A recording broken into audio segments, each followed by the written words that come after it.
Hello, everybody, and welcome to the animation panel for Girls in STEAM. My name is Tam, and I will be your host today for today's panel. I'd just like to, maybe give everyone a second or two to hop in. Awesome, looks like we got some viewers. Welcome to the animation panel.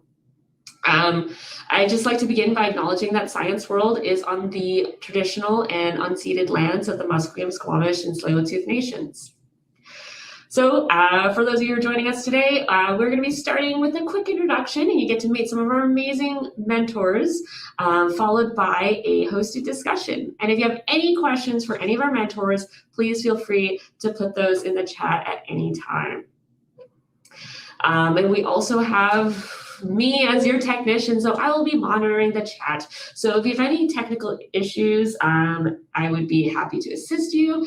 And we just ask that you please keep the comments in the chat and questions section respectful and relevant to the topic today, which is animation. All right, so let's start meeting our mentors. I'm going to pull them up on the screen. Hello to our mentors.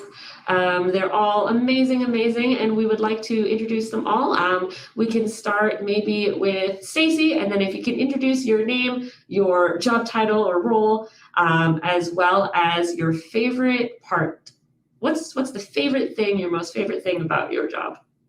Yeah. Sounds good. Hi, everyone. My name is Stacy Albrecht, and I am the storyboard coordinator, or one of the storyboard coordinators at Animal Logic Studios here in Vancouver. My favorite part about my job, it's mainly working with everyone who's so creative and open-minded and just really encouraging when it comes to throwing in creative ideas and input. Everyone's really team-oriented in that way, and I love it. Awesome. Thanks, Stacy. And how about you, Shazzy? Oh, hi, I'm Shazzy. I'm the Unreal Supervisor at Wild Brain Animation. What I do is I take the tech behind Fortnite and we use it to make animation instead. So a little bit of hybrid, learning about the video game world and bringing it into animation to make cartoons faster and interactive. And my favorite part is being able to see the very beginnings of something when it's just like sketches or drawings, and then seeing it kind of come to fruition months later, years later. I think it's a really exciting process to see like all the behind the scenes of bringing something to life. That's awesome. Thank you, Shazzy. And hello, Christine. Hi, I'm Christine. I'm a recording engineer, and I've been recording a lot of voiceover for animation. And my favorite part is probably getting to be a fly on the wall with the actors and the talent in the room, as well as perfecting the tech part of it and getting really nice sounding recordings. That's awesome. Thank you all for your introductions.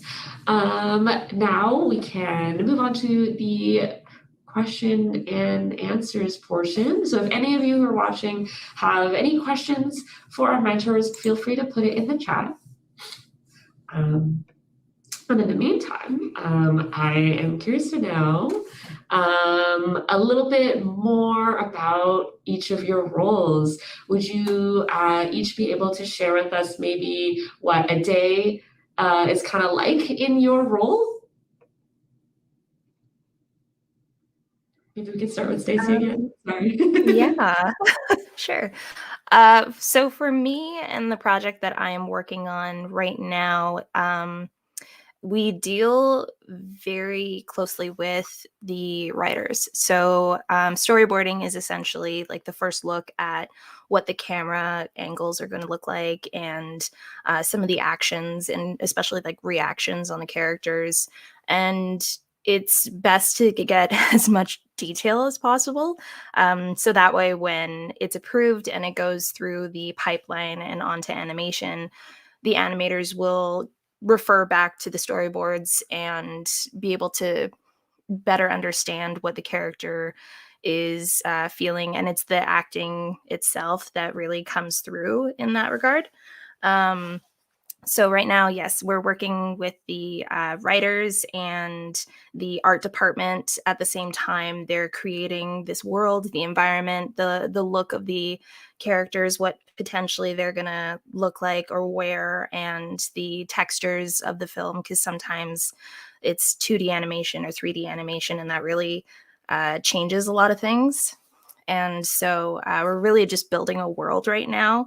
And it's exciting and scary at the same time, because it's that unknown, like I have no idea how this is going to turn out, but I'm along for the ride. So yeah, that's kind of my time at Animal Logic right now, which is just going to work and going, I have no idea what we're doing today, but I'm excited and I'm here for it. And and it's great because, again, everyone's so creative and they're open for input. So if you have an idea of like, hey, this is what the characters could potentially be doing, because it helps their reaction and it helps them provoke something to go down the line, and it helps with the story and anything along those lines, it really is welcome.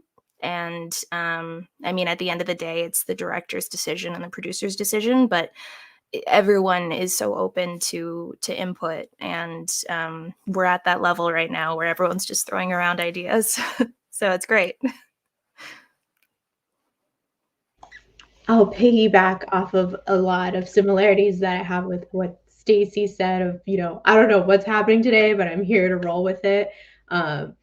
Using Unreal is like very new in the animation industry, and there is a lot of unknown to it, and a lot of people that I work with don't have experience with it. So part of my day is a lot of like training and educating. A lot of people on the creative side will be like, can we do this? How do we do this? So it's kind of coming up and, mocking examples or working with my team of like, okay, how would we go about doing this? Because the way animation's been done for so long, we're trying to bring in a new approach. So it's kind of like half my day is, doing a lot of technical debugging, writing code for tools or examples to kind of push the creative. And then the other half is, trading, why isn't this working? What's happening? Can we do this? Which is all kind of that spur of the moment. And I get to work on all the shows that are currently in Unreal. So it's kind of cool, like switching between all of them and the different looks they have. Like Stacy was saying, like coming up with those worlds and things like that. Each of them are different and have their own challenges. So it's kind of just, figuring out what's the best workflow for this creative, but also kind of building it for the studio. So lots of rolling with it. I have a lot of rolling with it too. But it's quite different because a day for me could vary every day. So if I have a recording day, it'll work a little different than if I'm doing an editing day. But typically for a recording day, I'll sometimes know what I'm getting into, but sometimes not. But basically just setting up the whole studio from mic to Zoom connections. So we have a lot of variety these days with who's joining in remotely from where and using what type of software. But in the record room, there's also just which actor is coming in and headphones and microphones and just setting up all the aspects that they need, and then everybody along the line to wherever the world that we're meeting up with people.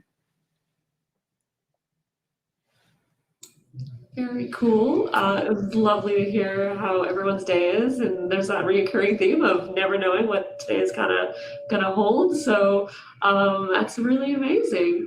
I'm also curious to know, and also feel free, viewers, if you have any questions at any point, you're welcome to pop that in the chat. But I also would like to know maybe some really cool highlights about your job, like any projects that you're really proud of that you've done in the past, or any projects that you are currently working on. Would you all like to share some of that? Yeah, I can share that.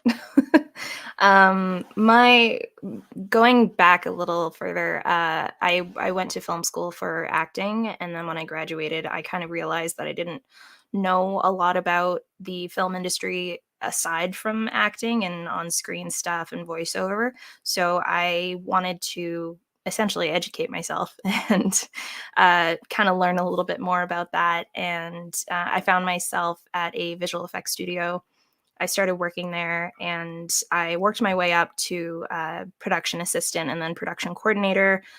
And during my time there, I thought it was really cool to see like previs style, and then seeing all the shots before like the blue screen was removed. And it's a lot of post editing and stuff like that.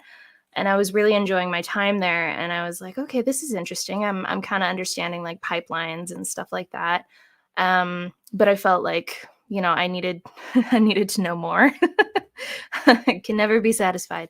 So I also really just missed working with the community. And so I actually stopped working in visual effects for a year, and I got back into stage managing. And that's when I started to get back into voiceover as well. And then after that, I did miss that studio life. And so that's when I started working at Animal Logic. And during my time there, I was like, okay, I can kind of understand the pipeline in a little bit and kind of catch on to it, but this is full on animation instead of visual effects, so it's quite different. And I thought like not necessarily the magic is gone, but I was like, yeah, I've seen people and I've met famous people and whatnot, and like it's no big deal. But then the project that they were working on that I was able to, like, my name is in the credits, was the Lego 2 movie. And I was like, yeah, whatever, no big deal. And I went and saw the movie, and I saw my name in there, and I almost started crying. I was like, oh no. Just to see, and like what Shazzy said, the seeing A to Z. So seeing the beginning of it and all of these maybes of like, I don't know what the world's going to look like, but let's do it. Let's roll with it and create something amazing. And then you see it in the theaters with a bunch of people and kids cheering and everything like that. You're like, yeah, I did that.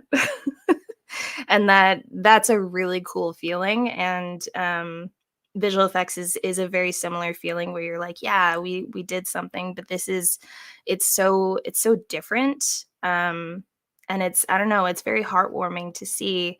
And that's a very exciting thing. And I'm that's happening now with the project that I'm working on, which is Toto, and it's a reimagining of The Wizard of Oz, but from Toto's perspective. So I'm very excited to see that. I'm going to be the only adult crying in the theater amongst a bunch of kids. They won't understand why, but I will. So it's kind of funny because one of my proud moments is also Lego related. Wild Brain did Lego Friends, which is like a little TV animated series of their Lego Friends toys. And my background's in computer science, and I always say like I always wanted to do cartoons as well, and that like hybrid I always attribute to like playing with Legos and Barbies growing up is like how I ended up in like that realm.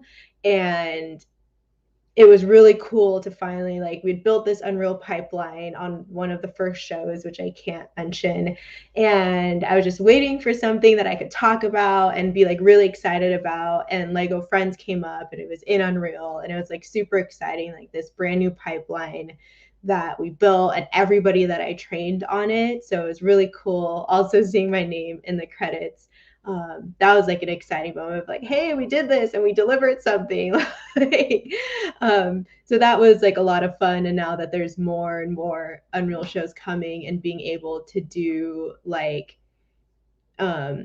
a lot of talks about it, and that like we're leading kind of the charge with the Unreal workflows in terms of animation is just really exciting. Seeing like, okay, a couple years ago we were like, is this, making the best choices we could, there wasn't Google answers to things, and now seeing it like working and producing content is really exciting.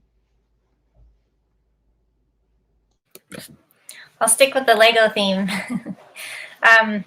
I've worked on a few Lego shows, which is fun because I was obsessed with Lego, and it was kind of dream job is professional Lego builder if recording doesn't work out.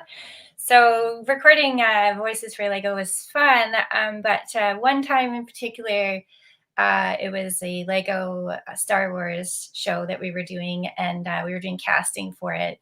So recording a bunch of different people trying to see if we could get a specific voice that sounded right for the part. And it was the only time that I've ever been nervous while recording other people trying to get the part, because I knew that if we couldn't cast in Vancouver, they would maybe take the show somewhere else. So I was really rooting for us, and it worked out.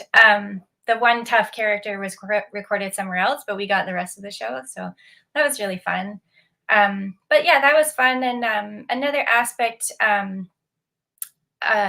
what I like about the different jobs that I get to do within voiceover is when I get the opportunity to record somebody who's maybe a little bit unusual or surprising. So I had one highlight with recording a boy who, I think he was about 9 years old, and he was deaf. And you pretty much can't have a deaf voice actor, but the character was deaf, and the show went through a lot of trouble casting all the exactly appropriate people. So it was really thrilling because this little boy was aware of the opportunity that he had, and it was an interesting challenge for me to make sure that he was on mic and sounding correct. But what a thrill to get opportunities like that with more unlikely people. I love that. I know a little bit of sign language, so to hear like someone who's hard of hearing and being able to get that kind of opportunity is super awesome. Yeah, so fun.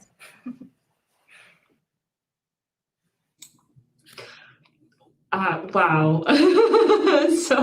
So many great things. I hope who are watching right now are, feeling really inspired. Stacy, I know you mentioned a little bit about like how you, got to your career. Would all of you be able to maybe share to our viewers kind of what your pathway was like what did you study, and how did you get to where you are now? Yeah, as I mentioned before, I went to VFS, and it was my dream school. I'm originally from Kelowna, so when I moved out to Vancouver, that's what I moved here for, and that was in 2011. So it's been a while since I've lived in Vancouver, and when I was in school, they have different classes like movement class, dance, voice class, and like scene analysis and stuff like that. And one of the classes that I really enjoyed was voiceover and improv. And I mentioned before this panel started that I really like intense courses. I just like to hit the ground running. So that was perfect for me. VFS is an intensive course. It was about 1 year and 4 months long, and you're essentially learning a 3-year theater course, acting course in 1 year and 4 months. So it was intense, but I really, really enjoyed it. And they offer, I don't know if they still do this, but during my time there, VFS would encourage you to take different like side classes, I would say. So they would offer like a weekend where you can join the makeup team and learn how to do makeup, and you can join the writing team, learn how to do a little bit of writing. And it was more like a seminar than anything, and it was really, really fun. And those are the seminars that I joined, which was makeup and writing. And so after I graduated and I got into visual effects, I did makeup and photography and writing on the side just to kind of have a little bit of a creative outlet. And because acting classes are expensive. And so when I graduated, it was a little tricky to get back into classes. So yeah, I was fortunate enough to be surrounded by creative friends. So I was able to have some of those outlets. And yeah, after that, I joined a visual effects community and started working there, and essentially just learned as much as I could because I like learning. And that's how I got here. It was a long, long road, but I'm very happy where I am. Cool. So in high school, I always wanted to be in animation, always wanted to make cartoons. And I originally wanted to go the art school route, but that didn't quite work out. So I decided to study computer science, and my logic was, Disney makes animations. That means they use computers, which means they have engineers. That's all I knew. I didn't know anything about programming or coding or how animation was done, but that was like, I knew my way in was to be an engineer. So I studied computer science. And at the end of that, everyone was going off to Google, Facebook. And I think I'd failed every single interview I had at all those companies. But I kept telling myself, like, you don't want to work there. Like, you want to work in animation, so it's fine. So I decided to do my master's in computer science, but I specialized in video game development. And I'm actually in California. So while I was doing my master's, my first year I interned at DreamWorks. It was like hardcore coding, which I was like, okay, great environment. Yes, I want to be in animation, but not quite what I wanted to be doing.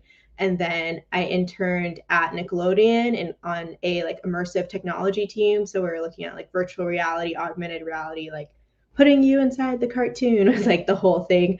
And I ended up getting hired there, and I was there for 4 years. I started as an engineer, and then I ended up managing the team there. And the last year we actually worked on a project with WildBrain. And then at the beginning of 2020, they let go of my whole team, which was like super devastating.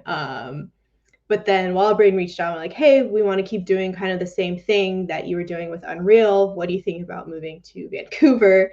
And I was getting married in a month. So I was like, let me get back to you. There's a lot of things happening. But by the time that happened, everyone was working remote at WildBrain. And they said, why don't you start remote? And 2 years later, I'm still in California, but have been remote ever since. And that's how I got here. So same kind of like lots of paths. A lot of my internships weren't in animation when I first started. They were at a defense company. They were on TurboTax, so tax software for 2 summers. So it really reinsured that I really wanted to do animation. So lots of interesting like learning moments that just kind of, I learned from them, even though they weren't like exactly what I wanted to be doing.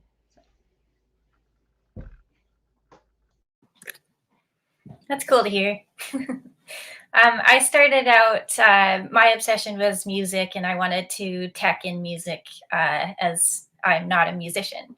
And so I was actually out of high school. I was looking for schools to go to, and I was having trouble finding any.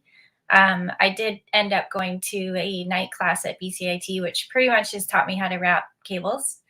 And then I got a job. I made a connection and got a job in a music studio in Vancouver. So I started out as a runner and then as an assistant engineer. And you do sort of plateau, I think. Like you get to the point of assistant engineer, and then you have nowhere to go without going out and getting your own clients and working with bands that you source or they find you. So I ended up taking a break after the music studio, and same type of thing. I took a break. I had some life things going on. My sister got married, and after I think it was a year, I knew for sure the same, like I have to be a recording engineer. And so at that point, after I worked in the studio, I found out everybody that I worked with and respected and appreciated all the inspiration that they had and the education that they had. They had all gone to a school called CDIS, which has been now bought by AI and then maybe another school since. But that was CDIS was something that I did later that filled in all the gaps of what I learned on the job. But now I know why they work or how they work. And I made a lot of really great connections of peers that we could help each other learn. So it was sort of like working and then going to school, but it worked out to be really, really cool way for me to do it. And then, yeah, I think kind of similar to what Shazzy was saying is in audio, especially, you really have to have a few different things going on to make a go at it. Especially when I first started, it was pretty quiet in Vancouver. So yeah, I branched out to different things, and that's how I just sort of stumbled on a voiceover studio. And so I was recording music and then also recording voiceover and doing live sound. And it just sort of has evolved to my love of recording, and audio is just any kind of, I love recording and I love sound. I think sound is really interesting, and how can I record anything to make it sound as accurate and real life as possible? And then, yeah, it just kind of has evolved to sort of narrow it down a little bit more to voiceover recording. So I still do live sound and record music, but yeah, turns out that voiceover is fun too, which is really funny because I remember my first day of being in a voiceover studio with probably maybe 8 voice actors. Felt like you're in a preschool of 1,000 children. It was like so intense and so terrifying. But that's what I love about those actors and why I love the job. It's fun to be around when you're not overwhelmed by it. Wow, you all had like very different pathways, and I'm so happy that you all got to be where you are, where you want to be. And of course, life's always changing, and you never know what it's like in the future. But looking back on, I guess we looked at highlights and how you got where you were. Would you be able to share with us maybe a challenge that you had, any challenges that you may have in your field that you want to share with our viewers? And viewers, you're always welcome to put questions in the chat whenever you'd like for our mentors. For me, the challenges that I have in my field, which also are kind of like the most exciting, which is that uncertainty of, I have no idea what is going on with executives, and you don't really find out until they make a decision, and then it kind of comes down the line to you at the end. And it is frustrating sometimes, but at the same time, you're making movies, you're not saving lives, and you're here for entertainment, and it can be incredibly overwhelming, but you just really have to remember that your team is behind you, the studio is behind you, your friends and family are behind you, and you are not alone. And I think remembering that and keeping that in mind, those challenges, which is that uncertainty and chaos, because there's so many things happening all at once, and there's different people coming at you from different angles, asking for different things. And although in the back of your head, you're like, yes, I know where those things are, I can get those for you. When people ask you for things all at once, it can be very overwhelming. But I think just remembering that, again, you're making movies, you're not saving lives. You just take it one task at a time. It's going to get done regardless. And that it's just something to remember. And I think it really does help with the process in the job. Yeah, I really like how Stacy put it. Like, we're making cartoons. Like, if you've been in an office, or you can kind of picture, like, animation studios look really fun. Like, even people's own desks and stuff like have so much art, or their little figurines and stuff like that. And I think you can get caught up in deadlines and all this kind of stuff, and just like trying to just reset of like, we're making cartoons to make kids laugh. And I think sometimes we get caught up in like, there is a part that we're making it for ourselves, but remembering like like sitting with like cousins or relatives or even friends that have little kids and having them watch something you worked on and just seeing them like giggle at like the funniest moments is like super reassuring, and it kind of like gets rid of all the stress of like you were probably stressed out that like that wasn't the right color, or oh, you know, we forgot to move that thing down, and then they're just like laughing because there was a fart sound or something like that.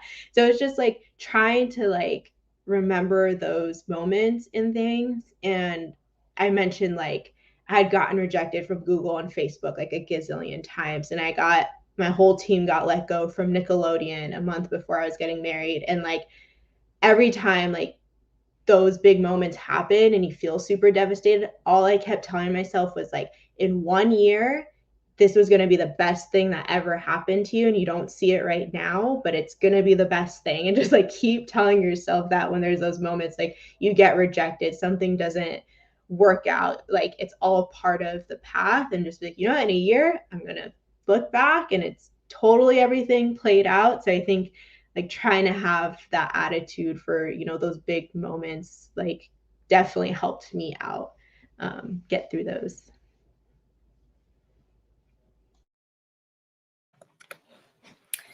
I think I've got a few challenges going on more recently. Like COVID is one of them, with just the tech changes that have happened with that. And it's almost not so much the tech changes for me that are hard, but it's assisting everybody else who's sort of remotely trying to figure it out for the first time.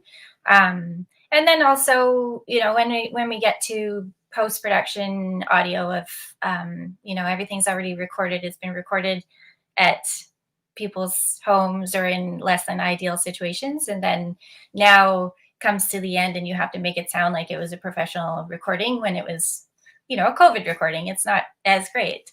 And it's interesting because I think potentially people are realizing that the difference, there is a difference that exists in a professional recording studio setting. I don't know, maybe it just seems easy to do, and so we'll just do it at home. So we're kind of in this time right now where a lot of those will just make it work situations are coming to the end where we have to see what we can do with it. And it's challenging in a way of uh, interacting with people and expectations and budgets. And so, you know, people will often say something like, is this good enough?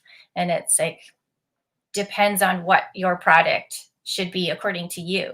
So I can clean it up or help it, but it might pass. Maybe like, can't remember now who said it, but somebody was saying the child's just going to laugh at the fart sound anyway. So you can understand what they're saying. Does it have to be better? But my obsession is making it as best that it can be. So it's a really hard challenge to answer that for people when I know it could be better. I know how to make it better, but we don't have that situation here. So do we spend the time or money, and whose call is that? And then they're coming to people like me for advice. So it's a really tricky situation to juggle. But I think we're all getting through this pandemic however we can. So it's that kind of attitude as well of, well, it's as good as it can be, hopefully. Can we make it better? And managing expectations, you know? Yeah, of course, definitely the pandemic, I'm sure, added different challenges for all of you, and it sounds like you all have actually lots of great advice for people. So if you could all share maybe to folks who are watching, so this is usually geared towards teenage, like 10-year-olds to 16-year-olds. So if you could tell your 15-year-old self one piece of advice, what would it be? Only one? I have so many. Or maybe like a big idea, big. So for me, personally, I grew up with a lot of insecurities. I was bullied a lot as a kid. And before I got into theater, in acting, I played soccer, and that was kind of like my exercise that I got. But then when I found theater, I joined that and stopped playing soccer, and I didn't really exercise as much. So my weight fluctuated, and a lot of people like to make that known. And it didn't make me feel great. And the only outlet that I had was portraying someone that isn't myself on stage, and just kind of getting lost in it for an hour or two, and then having to go back to me after. And then, I was really down on myself, and I didn't have a lot of confidence when it came to auditioning and putting myself out there, getting work in the field that I wanted. And so when I went to film school, again, I was able to kind of come out of my shell a little bit. But in film school, they have audition class. They have classes that really kind of dig deep into your insecurities a little bit and try to lift that up a little and help you realize that you are enough. You're worthy of, being where you want to be. And that did help quite a bit. But then, of course, you graduate and you're in the real world now, and you're not in class anymore, and you're like, oh, there's those insecurities. They came back. And so it was fluctuating, and I noticed that I was less insecure when I was doing something that I really loved. But to get to that point, I had to put myself out there, and that was the challenge, was being myself in a crowd of people versus being a character in a crowd of people. And it took quite a few years for me to get to that point of saying, you know what, doesn't matter. What's the worst that can happen? I fall on my face. Cool. I might make someone laugh. Who knows?